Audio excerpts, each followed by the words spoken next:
En este video voy a hablar sobre la unidad 1 y 4, introducción a la patología, conceptos básicos, inflamaciones. Voy a hacer una breve introducción al concepto de la patología. La patología es la ciencia que estudia las enfermedades como fenómenos biológicos o naturales. Se basa en el conocimiento de la anatomía y la función normales. En las imágenes podemos ver a Rudolf Virchow, que es el padre de la patología moderna, que acuñó patología de todas las enfermedades acuñó que la patología de todas las enfermedades tiene un origen en la célula. Sus ramas principales son la patología general y especial. La patología general intenta definir características y mecanismos comunes en las enfermedades, y la patología especial se interesa por cada una de las enfermedades, las analiza, las separa y la diferencia por sus particularidades. Su etiología se refiere a la causa de las enfermedades, que puede dividirse en externas o internas. Las externas están constituidas por varios factores químicos.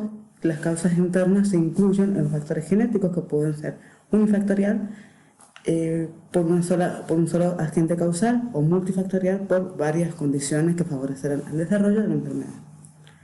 La patogenia es la secuencia de acontecimientos que constituye a la respuesta de las células o tejidos ante el agente etiológico, desde el estímulo inicial hasta la expresión final que se da en la enfermedad. Los cambios morfológicos, que son las alteraciones estructurales de las células y los tejidos por las enfermedades. Y las consecuencias funcionales de los cambios morfológicos son las modificaciones clínicas. Ahora voy a hablar sobre cuando la célula se lesiona. Puede ser de forma reversible o irreversible, dependiendo de la causa de la lesión, el tipo celular y de duración e intensidad del estímulo. Cuando la célula se lesiona de forma reversible ante una lesión celular o sufre una situación de estrés que se adapta, puede volver a ser una célula normal si ese tipo de lesión fuese leve y transitoria.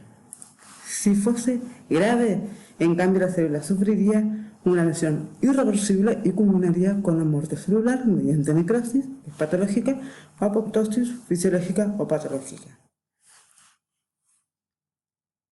Dentro de las lesiones celulares reversibles, según su morfología, según son las alteraciones morfológicas al daño, puede ser tumefación celular o turbia, alteraciones o transformación hidrópica, esteatosis o degeneración grasa.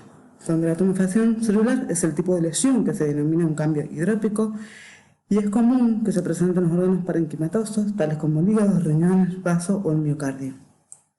Y una degeneración hidrópica vacuolar, esta degeneración es una fase más avanzada de la tumefación celular y resulta de la penetración mayor de cantidad del agua en el interior del citoplasma de la célula, producto en el cual presentan pequeñas vacuolas que corresponden usualmente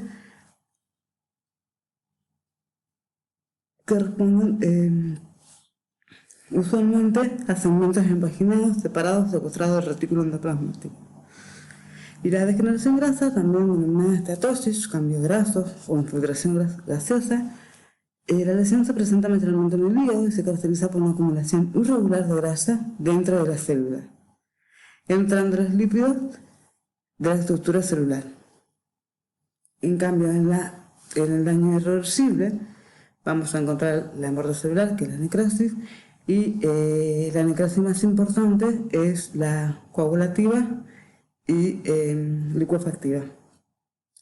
Y la apoptosis, que es la muerte celular programada, donde se eliminan las células innecesarias en el organismo.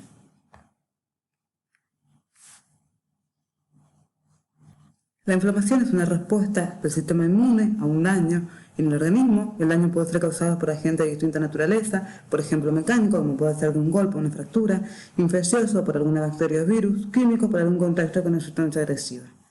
El sistema inmune pone en marcha una serie de procesos necesarios para detectar, aislar y eliminar ese agente dañino.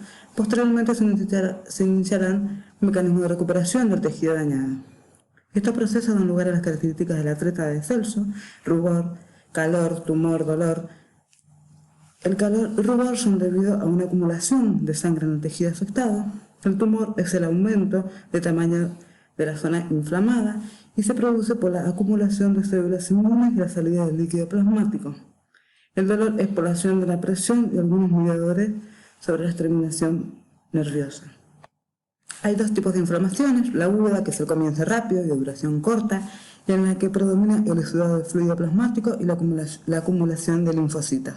Y la crónica, que se produce cuando la inflamación aguda no se resuelve, permanece en el tiempo, bien porque el patógeno no se puede eliminar, como en el caso de las infecciones latentes, por la persistencia del daño, por la persistencia del cuerpo extraño o porque se desarrolle un problema autoinmune. Los tipos de inflamación según el exudado, que puede ser inflamación serosa, inflamación purulenta, inflamación fibrinosa, ulcerosa, catarral, hemorrágica. La inflamación crónica se da por un infiltrado celular que está compuesto sobre todo por macrófagos, linfocitos, células plasmáticas, y la reacción inflamatoria es más productiva que exudativa, formación de tejido fibroso que prevalece sobre el exudado del hígado. Dentro de las inflamaciones crónicas vamos a tener una inflamación granulomatosa, que es una forma de inflamación crónica que se caracteriza por cúmulos de macrófagos y granulomas de cuerpos extraños causados por cuerpos extraños relativamente inertes, y granulomas inmunitarios son causados por diversos agentes capaces de inducir respuesta inmunitaria persistente. Bueno, ahora voy a hablar sobre los preparados histológicos que tienen que ver en relación con las inflamaciones y con el daño celular causado de acuerdo a los distintos tipos de preparados. En el hígado tenemos un tipo de generación más frecuente que se da en la generación grasa. Las células se van a observar al microscopio más pequeñas dentro del citoplasma y que no se desplazan al núcleo. Ahora mismo va a haber células grandes que se van a desplazar al núcleo hacia la periferia.